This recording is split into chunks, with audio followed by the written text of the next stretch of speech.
अस्सलाम वालेकुम, welcome back to my channel. उम्मीद है कि आप सब ठीक होंगे। आज जो रेसिपी मैं आपके साथ शेयर करूंगी वो है तंदूरी मटन, जो कि आप बहुत ही कम टाइम में बना सकते हैं। आपको कोयले पे बनाने की ज़रूरत और मेहनत करने की ज़रूरत बिल्कुल नहीं पड़ेगी। उससे ज़्यादा मज़े की और आपको बिल्कुल कोयले वाला टेस्ट मिलेगा, जो कि बहुत ही कम इंग्रेडिएंट्स के साथ आप बना सकते हैं और कम टाइम में आप बना सकते हैं। आप इस रेसिपी को ज़रूर ट्राई करें और वीडियो को एंड तक देखें।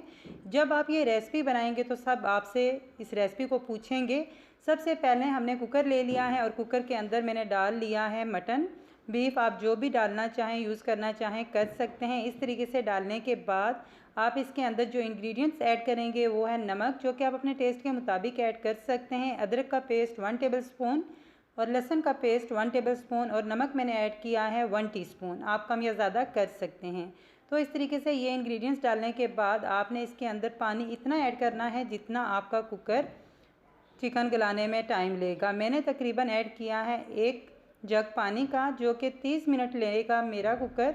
आप अपनी टाइमिंग कुकर के हिसाब से नोट कर लीजिएगा। इसको 30 मिनट के लिए बंद कर दिया था। अब हम इसको खोल के देखते हैं। पानी माशाल्लाह से इसके अंदर खुश्क हो चुका है और जो हमारा मटन है वो अच्छे से गल चुका है। तो इस तरीके से पानी अगर आपका रह जाए और मटन आपका गल जाए तो टेंशन वाली बात नहीं है। आप कुकर को खोल के उसका पानी जो है ड्राई कर लें। पानी बिल्कुल भी नहीं होना चाहिए और आपने इस तरीके से निकालने के बाद मटन को ठंडा कर लेना है। मटन आपका बिल्कुल ठंडा होना चाहिए और चिकन आपका अच्छे से गला हुआ होना चाहिए। तो इसके लिए जो इंग्रेडिएंट्स हैं वो है 1 टीस्पून जो है गरम मसाला, 1 टेबलस्पून सूखा धनिया, हाफ़ टी स्पून हल्दी, 2 टेबलस्पून लेमन का जूस, 1 टीस्पून लाल मिर्च, 1 टेबलस्पून कसूरी मेथी और 4 टेबलस्पून मैं यूज़ कर रही हूँ योगर्ट। लाल मिर्च जो है वो आप अपने टेस्ट के मुताबिक कम ज़्यादा कर सकते हैं, उसका कोई इशू नहीं है। कसूरी मेथी आपने बिल्कुल भी स्किप नहीं करनी, उससे टेस्ट बहुत ही ज़्यादा मज़े का आता है। तो बहुत ही कम से इंग्रेडिएंट्स हैं और आप जब बनाएंगे तो इस रेसिपी के दीवाने हो जाएंगे। टेस्ट में इतनी मज़े की लगती है। तो इसका थोड़ा सा मसाला इस पूरे मटन को 4 चांद लगा देगा। तो इस मसाले को मिक्स कर लें आप इस मटन के साथ अच्छे से और इसको मैरिनेट कर लें। अगर आपके पास टाइम है तो 10 मिनट्स काफ़ी हैं, और अगर आप फ़ौरन बनाना चाहते हैं, कोई गेस्ट आ गया है, तो आप उस टाइम भी बना सकते हैं। तो इसको आपने कोई भी सा भी आपके पास बर्तन है या जो कोई सा भी पैन वगैरह आप यूज़ करना चाहें, बेस्ट ये है कि नॉन स्टिक हो। नॉन स्टिक में ये होता है कि साथ नहीं लगता। तो मैं इसको 10 मिनट के लिए मैरिनेट करके नॉन स्टिक के बर्तन में डाल दूंगी, जो कि आपने सिर्फ 2 टेबलस्पून ऑयल डालना है इसके अंदर। इससे ज़्यादा डालने की ज़रूरत बिल्कुल नहीं है।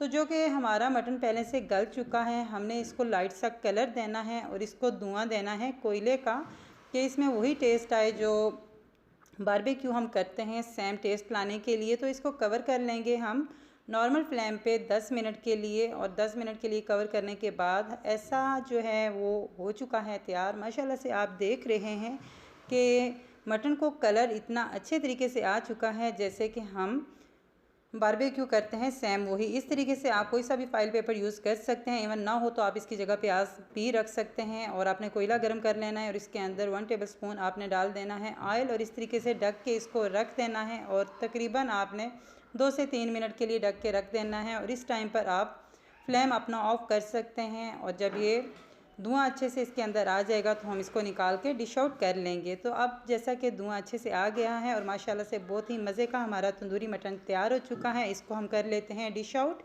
और इस रेसिपी को आपने ज़रूर ट्राई करना है। जैसा कि बकरा ईद के बाद काफ़ी लोग रेसिपीज़ ट्राई करते हैं, बनाते हैं, तो उनमें ये ख़ास रेसिपी है। आप इसको ट्राई करेंगे तो सब इस रेसिपी के दीवाने। तरीके से हमने डिश आउट कर लिया है। आई होप आपको ये रेसिपी अच्छी लगी होगी। अच्छी लगी तो इस रेसिपी को ट्राई कीजिएगा, अपनी राय का इजहार कीजिएगा। मैं मिलूँगी आपको एक नई वीडियो के साथ। दुआओं में याद रखिएगा।